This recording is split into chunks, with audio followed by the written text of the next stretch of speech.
Lions Rock Productions. This is Jay Moore. This is Greg Proops. This is Dan. This Stone. is Dexter from The Offspring. Nathan This East. is Sebastian Younger. This is David Lapp. This is Stuart Copeland. This is Mick I'm Gillette. Christopher This is Knopf. Dr. Bob Greenberg. I'm Laird Hamilton. This is Rob Bell. Hey, this is John Leon Guerrero. Hey, I'm Mark Valley. Hey, and this is Pete A. Turner. Hey, this is John Leon Guerrero. Hey, and this is Pete A. Turner. And now, the Break It Down Show with John Leon Guerrero, Mark Valley, and Pete A. Turner. And joining us today, we have Brian Tice in the studio as our third judge. Hello. And we have Richard Lackey, of course, doing his fight breakdown and analysis and predictions. So we'll have Richard come in a second and tell us what's going to happen. But John, holy shit, what a fight this week. Boy, we got us a fight. Today's fight features a battle across time. We have Jimi Hendrix Axis Bold as Love, which was recorded at Olympic Studios in London and released in 1967, against Journey Escape, which was recorded at Fantasy Studios in Berkeley and released 14 years later, and a whole lot of recording technology and developed technique later as well. And Pete, you chose this battle, I think mostly to get me in trouble with my wife because she's such a Journey fan, but man, you chose a boy. Yeah, you know, we don't really know what's going to happen. It's more of a feeling at this point. Maybe later on will become more scientific. But for sure, this particular fight, people are passionate about Journey and do not want to admit that they may lose to Jimi Hendrix, but they know that. And then on the other end, Jimi Hendrix fans are way overblown on where the quality stops. Because let's be honest, where they are at this point in their career, and this is mid-peak, unfortunately, because he's about to die, you know, they aren't fully developed. They don't have the pros behind the glass that draw those next level songs out. So somebody's going to have to be upset by who wins or loses. And that's why I picked this fight. And so with that said, John, let's get started. Richard, tell us your fight breakdown and prediction. Hi guys, Richard with another album fight breakdown, and what a matchup we have today. This one is going to be epic. This is a heavyweight fight from the world of classic rock radio. Let's take a look at our fighters. After finishing recording Are You Experienced in April of 1967, the Jimi Hendrix Experience turned right around and started recording Axis Bold as Love. Just 1 month later, due to their contract with the recording company saying they had to produce 2 albums that year. The recording was met with many problems, including Hendrix accidentally leaving and losing the completed mix of Side 1 in a London cab. So they had to turn right around and do a new mix overnight. Hendrix was really frustrated with it, didn't really care for it, and then he also was driving producers crazy all during the recording because he was such a perfectionist. He wanted multiple takes of just about everything. But through all of this frustration, this album has turned out some of Hendrix's most shining moments, gaining an impressive 5-star review from Rolling Stone and many other outlets. Now, 1981's Escape from Journey was their seventh album. Can you believe that? It's a Billboard 200 #1 album that sported 4 huge top 40 hits and several classic rock radio staples. It was certified 9 times platinum and sold over 12 million copies worldwide. If you went to high school in the early to mid-90s, chances are one of these songs was your prom theme. And this album was so huge, they made a video game about it. It was a terrible video game, but the album is great. This is a classic matchup of wildly popular and nostalgic hits versus virtuoso musicianship and influence. Journey's well-known hits will keep them in this fight, but I'm not so sure the songs in between can keep up with the power of the Jimi Hendrix Experience. The first 3 rounds will be vital if Journey wants to pull off a win. They'll need to win at least 2 of those 3 rounds if they want to keep this even close. My prediction: Jimi Hendrix Experience, Axis Bold of Love, 6 rounds to Journey Escapes, 4 round. Back to you guys. Thanks, Richard. So round 1. EXP and Up From the Skies in a 2-song bundle versus Don't Stop Believin'. Brian, take it away. Start off with EXP and Up From the Skies. I like the way both of these songs go together. They're both about space travel. EXP, when they have the distortion just going wow, wow, it mimics to me the image of the blinking lights going around a UFO as it's taken off from Earth. And obviously Up from the Skies is about coming back to Earth years later and seeing how much it's changed. I really dig the jazzy drums and kind of the wah wah wah guitar. It gives it a nice Greenwich coffee house kind of feel. But Don't Stop Believin' is a different animal to me. I'm a huge Giants fan, and in 2010 they would cut to Steve Perry in the stands singing along Don't Stop Believin' when they were trailing in the bottom of the eighth, and the crowd would go bazonkers. And the Giants won the World Series that year. That guy Ashcon or whatever his name made a special video to Don't Stop Believin'. It's got a place in my heart. I scored this one 10-9, Johnny. Oh boy.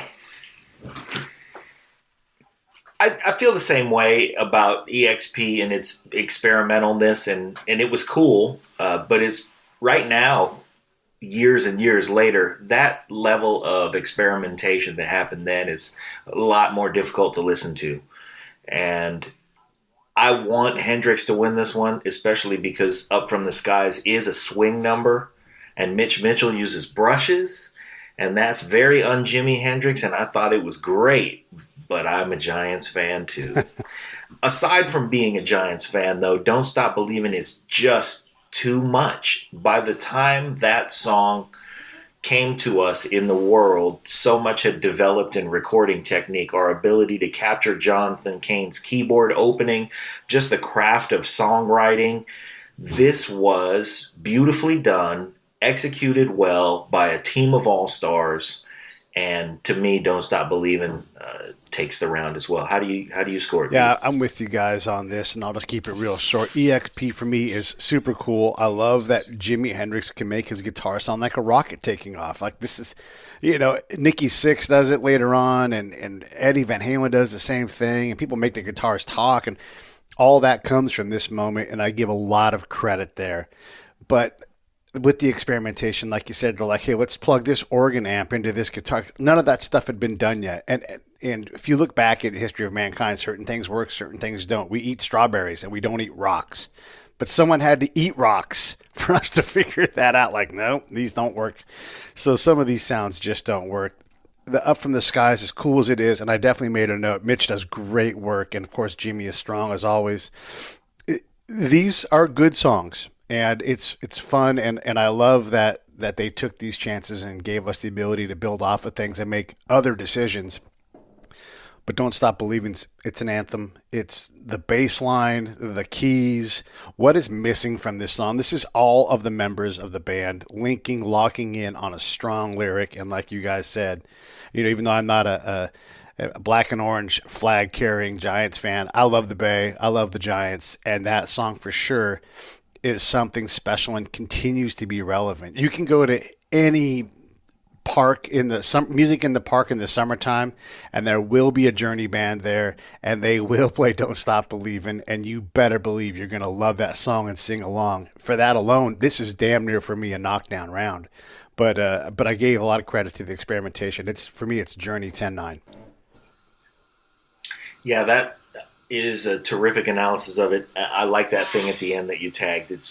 You're right. The name of the band in the park might be Don't Stop Believin'. Matter of fact, it is. In my hometown, it's a DSB. That's the name of them. But yeah, it's super huge. Let's move on to round two, though. This is why we have these fights, because we have the anthem come out, Don't Stop Believin', and you're like, wow, this thing might get ugly, because we know how strong top to bottom every song this album's going to be for Journey. But here comes Spanish Castle Magic, and man, Mitch again delivers. Anytime I forget about how great his drumming is, I just have to sit back, listen, and focus on it, and it's so incredible. The lyric, though, in this song, when Jimi was able to get it right, he was doing something that no one, in my opinion, had ever done, and people have only tried to copy unsuccessfully since then. But just talking about all of the different elements, this is a time of wild experimentation, and the norm was being smashed. And how do you get to a club? How about on my Dragonfly?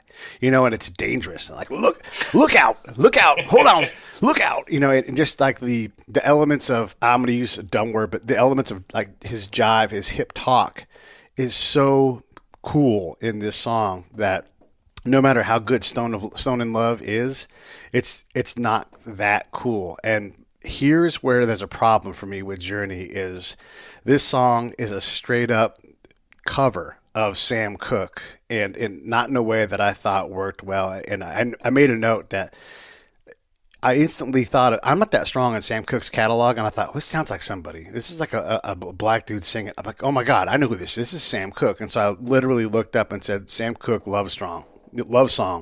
And the first song I found, right at second 35 in that song, there's, Rick Perry, Steve Perry's signature sound is right there, and it comes straight from Sam Cooke. And it was just a little bit too close to theft and not far enough away from respectful use of somebody else's stuff for me. So I thought, man, this is a good song, but this is really key, chords, sound very much the same, but you just layer in an incredible Neil Schon. So this for me is 10-9 Jimi Hendrix.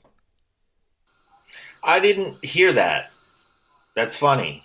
I heard in Stone and Love, actually, this is where Jimi Hendrix starts to pick up steam, and this round was much closer.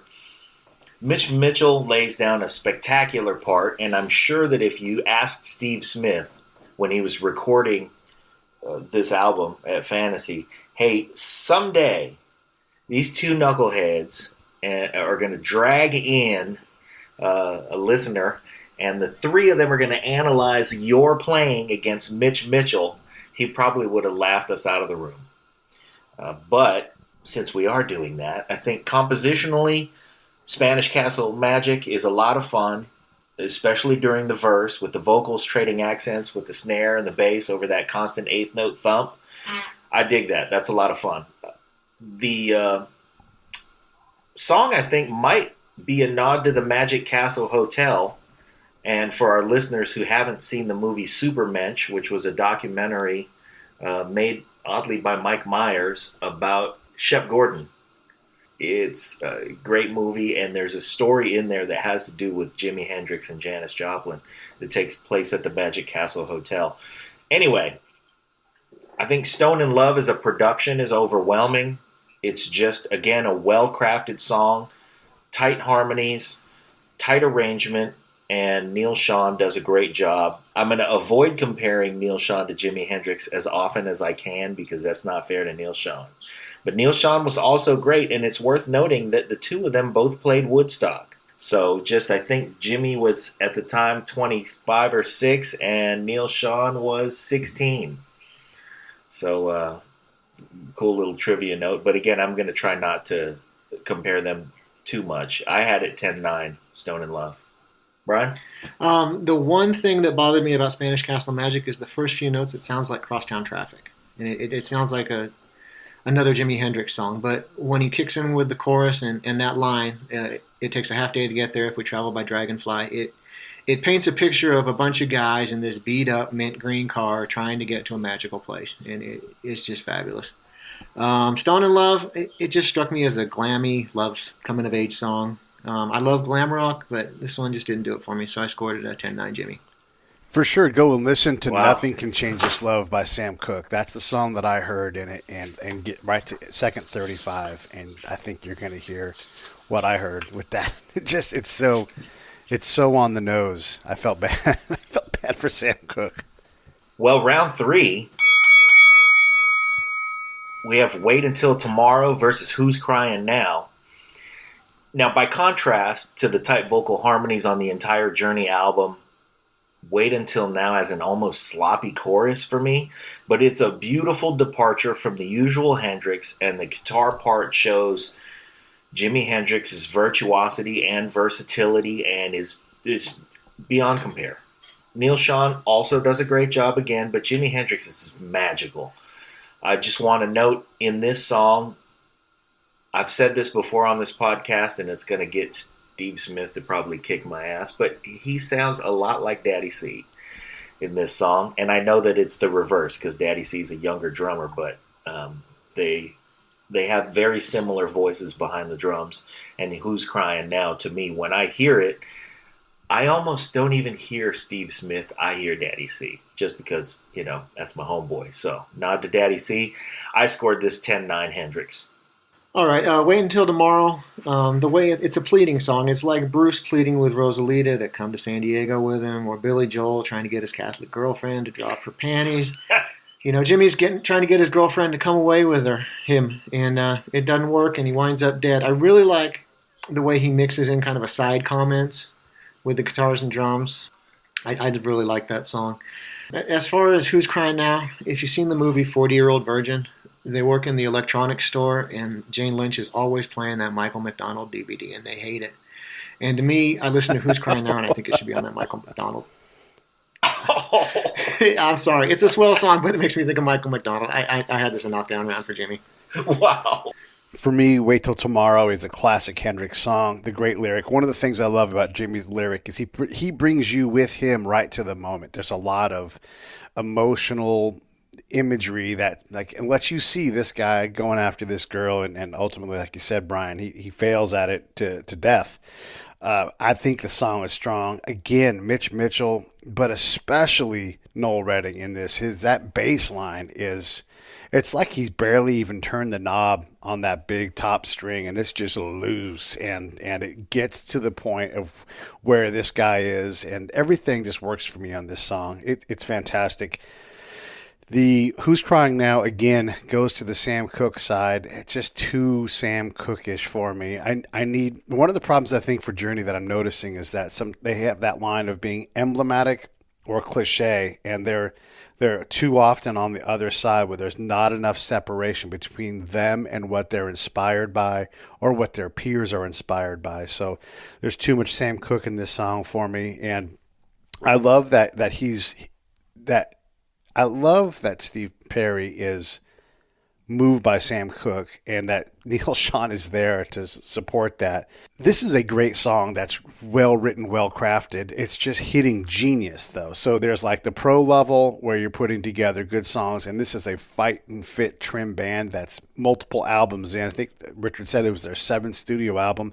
So they have all of the people in the room that have earned the right to be in the room, and that's not the case for Jimmy, but Jimmy is not playing in that room. He's outside of it at a different level. For me, this is Jimi Hendrix 10-9. Wow. Round 4. Round 4. Keep on Running versus Ain't No Telling. Keep on Running. It's that rock and roll staple. It's about getting out and having a good time with your girl on a Friday night. I love that the driving guitar, it mimics the speeding car as you're trying to get out of town and get to business. Ain't No Telling, it's a cool song. It's about a complicated relationship. Jimmy's trying to get away from it. The way the guitar and drums move along with the lyrics tell you that he's trying to leave in a hurry. We don't know why, whether it's a one-night stand or a breakup. But this time, the rock and roll staple won out for me. It's Keep on Running 10-9. Yeah, for me, round 4 is Journey doing what Journey does great. This is a dated song. It's got, it's time-stamped 1980 to 82. It's got a little bit of Kenny Loggins. It sounds like it could have been in the Caddyshack soundtrack, and maybe it was. Maybe that's why I feel that way. But it's a very soundtracky, solid rock and roll song. And just one of those, this is a thing where when Jimi Hendrix doesn't nail it, the overall quality of Journey is simply better than what's going on with Jimi Hendrix and the experience and the technology and the pros in the room and what they were able to do.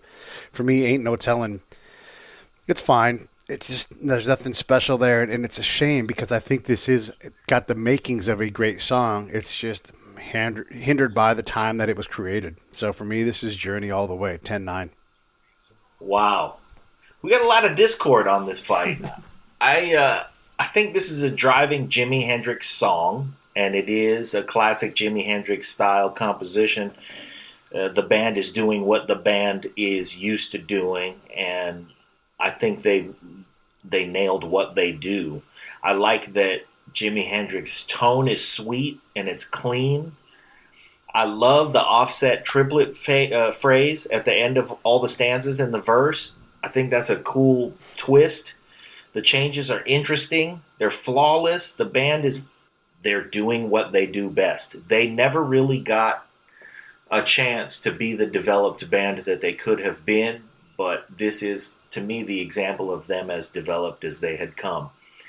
By contrast, Keep on Running was great at the time. But if I'm comparing round to round, pulling the snare back to the end of 2 is cute, but not as cool as the triplet phrase. And for me, I scored it 10-9 Hendrix. Round 5. Yep. Holy shit. This is one of those songs that, I talk often about when you write at a high level and you reach greatness, every now and then a song will exit outside of that greatness and really get to somewhere special. Songs like Yesterday, One, and Little Wing is one of those songs. You get a special thing where this song, no one knows for sure what it means because it means something different to everybody. The lyric is beautiful. The playing is beautiful. And when I was looking at how good this song was, I looked at the quality of the people that have covered it. Sting, Stevie Ray Vaughan, Eric Clapton. And the God's honest truth is as good as all of those other versions are, Jimi Hendrix still owns this song. You can argue that Stevie Ray Vaughan maybe played it better or not. I think it's very close, but he didn't sing the song.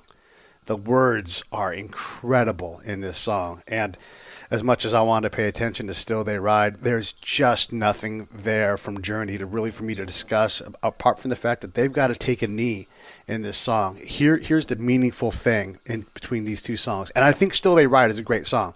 It's just not, it doesn't get to that brilliance, that masterpiece level. 64 words in Little Wing.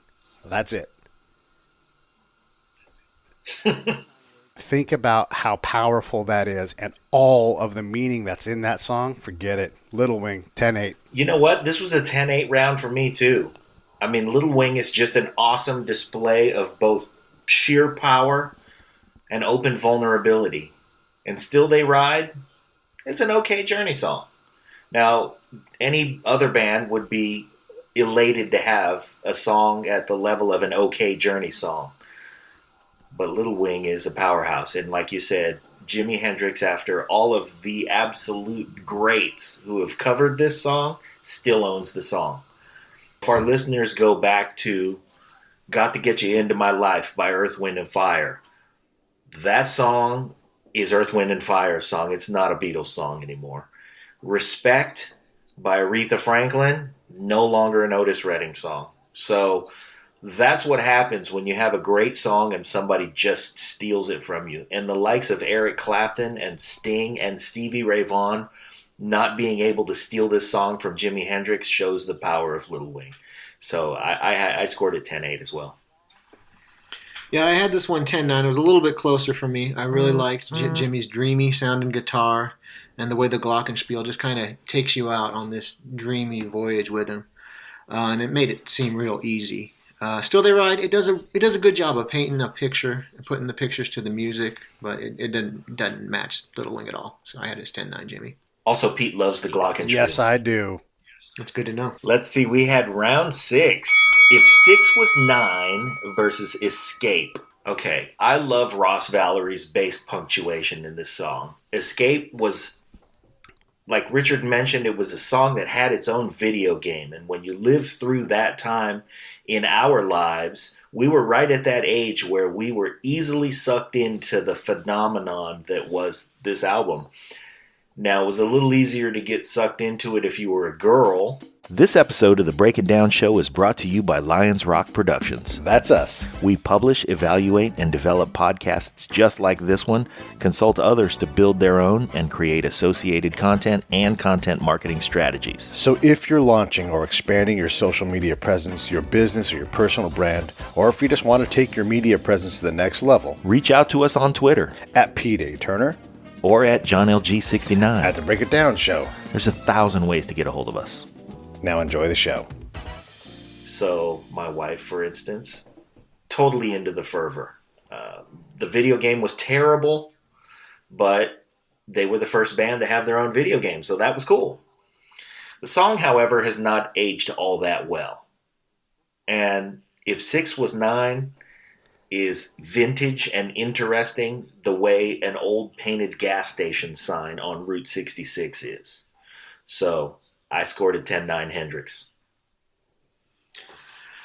Yeah, I forgot. I didn't know there was a video game associated with Escape. But my notes say that it would play well on a movie score of that era, of the early 80s, as kind of the background. And it's dated, obviously.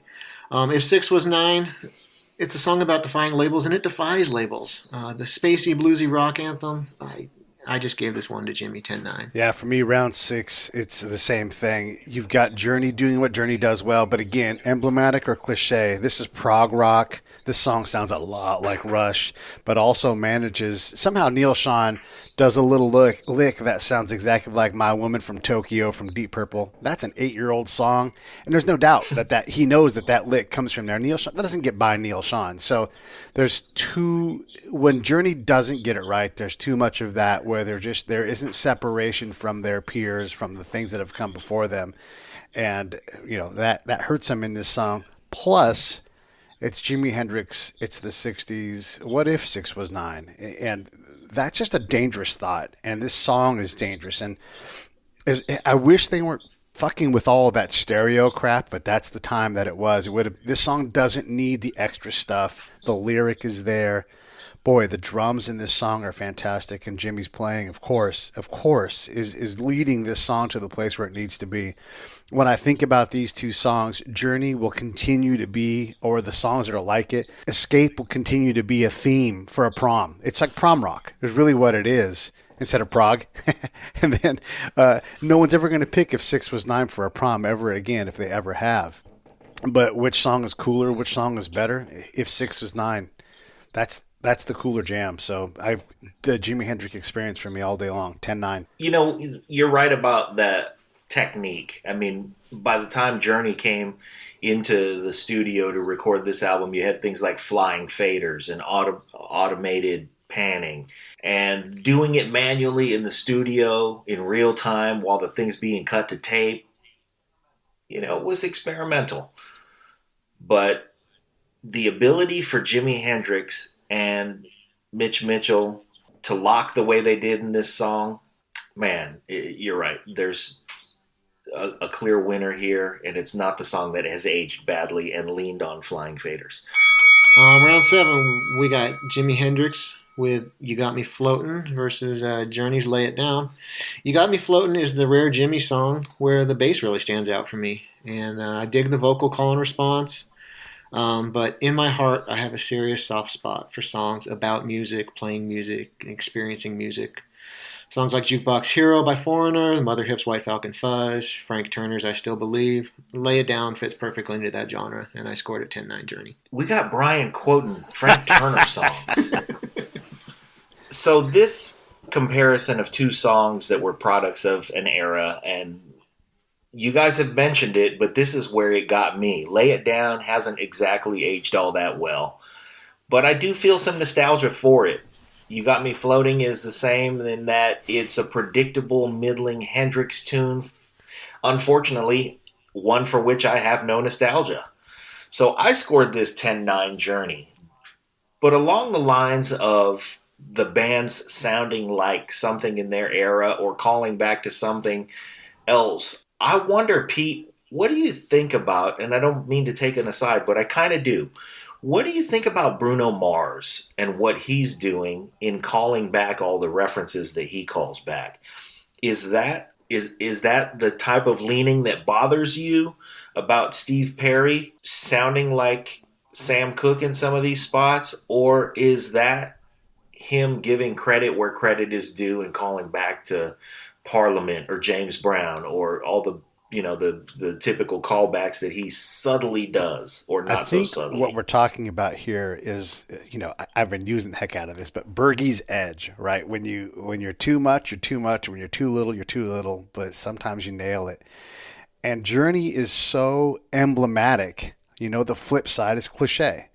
So they walk that line out of their control, because this is clearly not a discussion about chops, because let's have that conversation and say Journey's one of the greatest bands ever, and you can't get into a musician fight with them, because there's no point in having that. They've reached the level where their resume is set. But they were so. Look, Boston sounds like them, or they sound like Boston. I don't know which one it is. Sometimes they sound like Rush. Sometimes they sound like Yes. All these bands kind of sound like each other because that was the marketplace that they fit in. That was their genre. And they escape out of that plenty of times. Don't Stop Believin' is one of those songs. I mean, they've got a greatest hits collection where they sound like Journey and nobody else can touch that, not the Doobie Brothers or anybody else from their era. But they do ride that line unsuccessfully in a lot of songs. And so Bruno Mars, I think we'll know later if he's too much, hearkening back to James Brown, because there's a lot of James Brown in what he does. It's funky and it's fresh and it's fun right now. But, like when you look back at If 6 Was 9, who else writes a song like that nowadays? Maybe that's Bruno Mars. Maybe it's Kendrick Lamar, but we don't kind of really know right now. But to be that in the moment with Little Wing and 6 Was 9 and what it meant in that time, I don't know that there's somebody commanding that voice right now, except for maybe Bruno Mars. I mean, I don't think it's the Jonas Brothers. I think maybe Journey is more Jonas Brothers in how they do things. I don't know. I'm trying to explain something I can't really explain. That's my best effort. So here's what I have to say about round 7. You got me floating. I think John you and I agree on this. The song is just okay. This is not Jimi Hendrix doing incredible things. It's him not being a fully matured musician. I mean, I don't know, what is he, like 24 years old at this point? He doesn't have the people in the room that have to be there to push him to the place where he needs to be. He's the one demanding things, and he doesn't have that person, that Daniel Lanois that can grab him, that Brian Eno, and I'm using YouTube references, but that's what I've got. This song could be something else, but at this point in the album, I'm sick of the 60s production quality. I'm just tired of it. And there's not enough there for me to hear past that point. But the goofy fading back and forth and all that stuff. I think Noel is great in this song.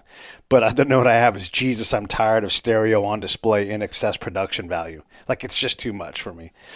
On the other hand, Lay It Down, the more I get into this album, the more I realize just how badass Neil Schon is. And Neil Schon, for me, like Journey, like a lot of his peers, where there's just so much Neil in songs, sometimes there's not too much Neil in it. And I think this is one of those songs where he's doing exactly what he's supposed to do. And Steve Perry, I think, more than any other song on this album, he goes for it here. He pushes his voice to the limits that he has. And they get there. And even though this is one of the weaker songs on the album, on Escape, the quality of what happens in the room, the floor, the worst songs in Journey are way better than the worst songs on Axis Bold as Love. So it's one of those cases where, you've still got to be good in your bad rounds. And this is Journey being significantly better than Jimi Hendrix's band.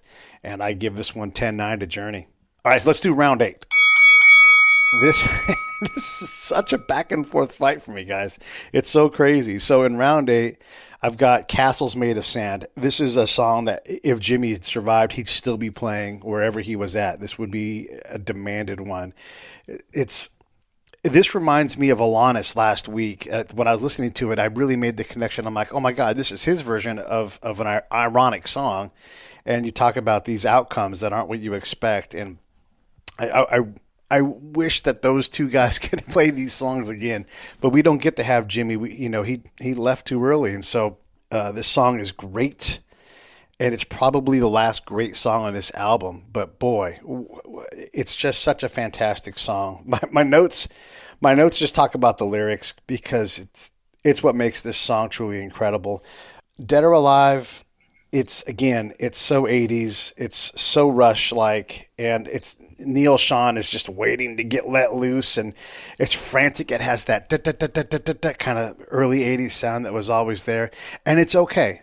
But in this case, in our goofy world where we put these two songs together in a way that neither band would ever expect, it's wholly unfair to take a crack at Dead or Alive and go, not good enough. But when you're going against a catalog pillar song like Castles, it's not enough. So for me, this is the Hendrix Experience 10-9. I'm a little bit jealous that in this rotation you got to introduce Castles Made of Sand and Little Wing, because I think that you're right, this is one of the career pillars. Castles Made of Sand is such a great song. There's so much sincerity in the song. It would be a great soundtrack song for a contemporary movie to look back. So I don't know if anybody used it in a song back then, but if somebody uses it in a song now, it's just a great place and a great vintage song for that purpose. Dead or Alive. There's the cool rockin' piano part. It's sort of Jonathan Cain doing Jerry Lee Lewis. Other than that, though, it's a bad 80s hair band tune. And I say that as a Journey tune. So even another 80s hair band takes this song on and it'll be one of their best songs. But it's not a great Journey song. It's okay. And I had this 10-9 Hendrix as well. Yeah, there's nothing on Dead or Alive that really strikes me as being remarkable. They play it hard, they play it well, but the song just lacks substance to me. On Castles Made of Sand, I listened to a lot of Jimi Hendrix in my life, and I listened to a lot of it with my eyes closed. And Jimmy just takes you away and paints these pictures across multiple canvases, and it's a 10-8 round for me. I want to say one more thing about this song, because I struggle to define what Castles Made of Sand should be. But then I kind of realized that, again, this can't happen, but I would love Jimi Hendrix to have had the opportunity to do this on an unplugged session with MTV. I think that this song really would lend itself well to just being stripped down and just the basics. And I think it would really, almost like Layla, be redefined and improved by the unplugged thing. What do you think about that, John? Oh, that's a terrific move right there. If he was still around and redid Castles Made of Sand, it would be potentially a career relauncher. I mean, not that Clapton needed a career relaunch, but that remake of Layla Unplugged was another gear. And Castles Made of Sand is that type of song. I agree.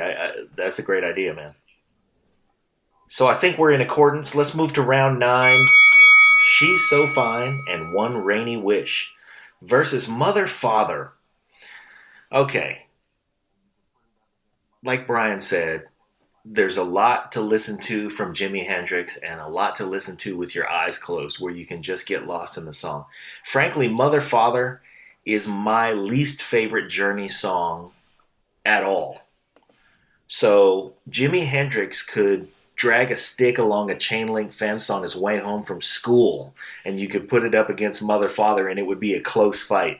But in this case, She's So Fine and One Rainy Wish, when you talk about Neil Schon sounding like other guitar players of his era, Jimi Hendrix is different from that.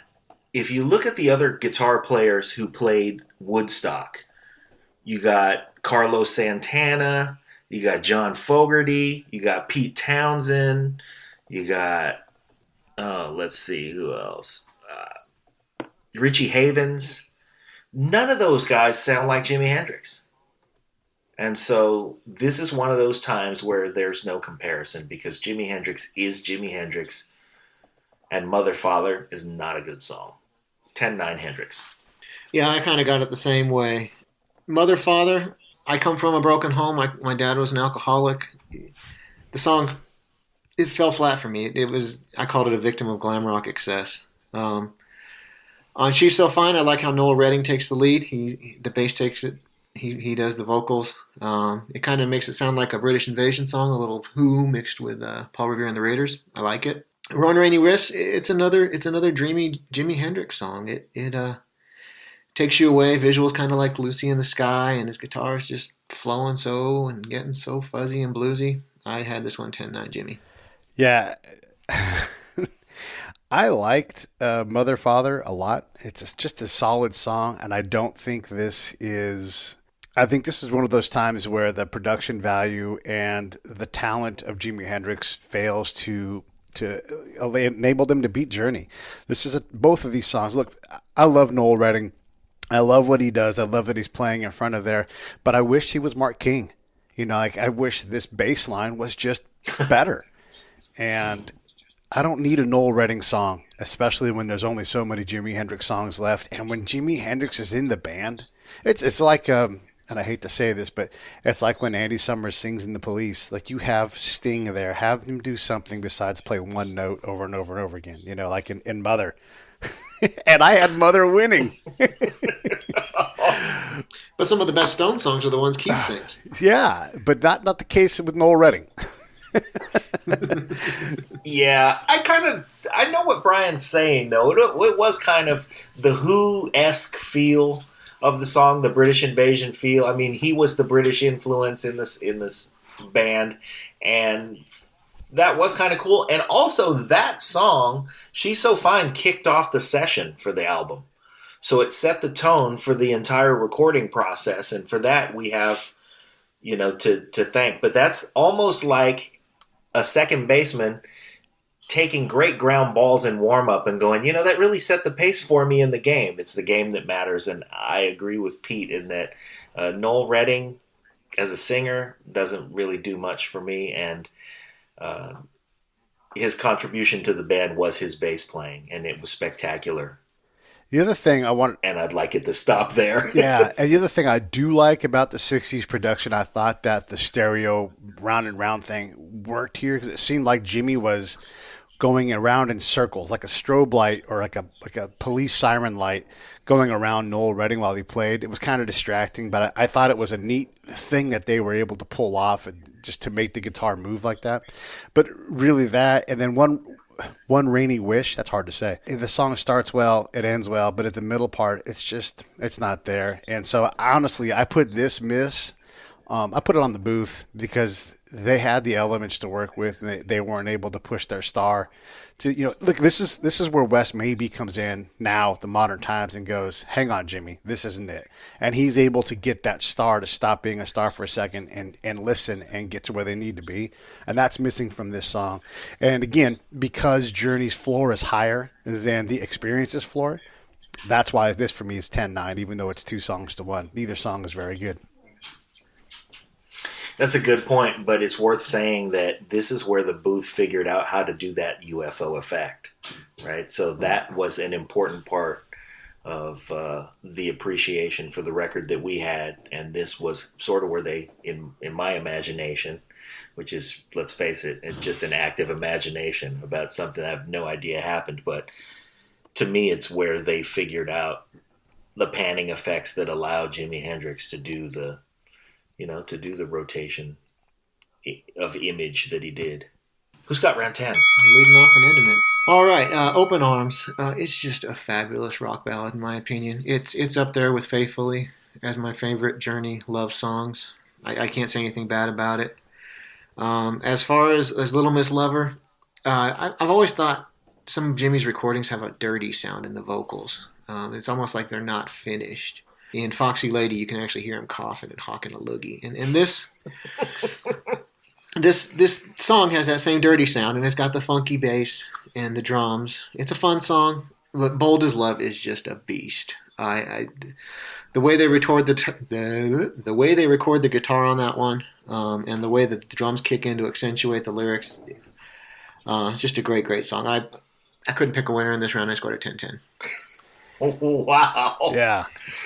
Yeah, in round 10, this was going to be close no matter what. It was super tight, and it's a matter of which band is going to close out stronger. Little Miss Lover it's a good song. It's like Red Door, but it's just not as good. It's one of those bluesy type songs. It just doesn't get there. And Bold as Love, I think, is beautiful and powerful, but going against the force that is Open Arms. I mean, if you read the lyric while you listen to that song, if you're like me, you're like, I miss whoever it is. Like Steve Perry just delivers that person to you. And Neil Schon, what he does with the guitar in this is when he's not too much, is when he's perfect. And if you're going to not be perfect against this band and this song, you're going to suffer. So for me, this is a very, very close round, but I had to give it to Journey because Open Arms